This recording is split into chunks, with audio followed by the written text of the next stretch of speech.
In today's Your Healthy Family, as President Trump's health continues to be closely watched, it's worth noting every COVID patient released from the hospital should be celebrated.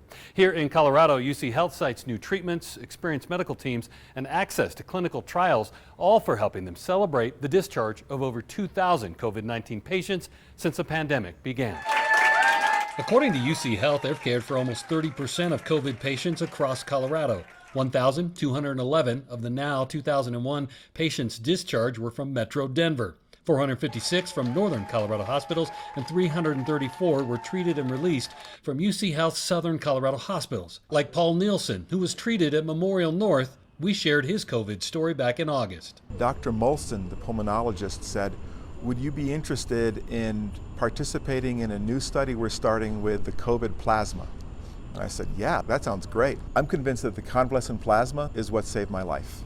That's what kept me off a ventilator. That's what turned it around relatively quickly. Last week, Memorial Central in the Springs says they discharged the 2,000th patient. UCHealth says they are now caring for around 65 confirmed or possible COVID-19 patients statewide, which is almost double the number of patients in the system in late August, but still far from the more than 260 who were in their care at the height of the pandemic. For more on this story, head to yourhealthyfamily.com. Always watching out for your health. I'm Ira Cronin.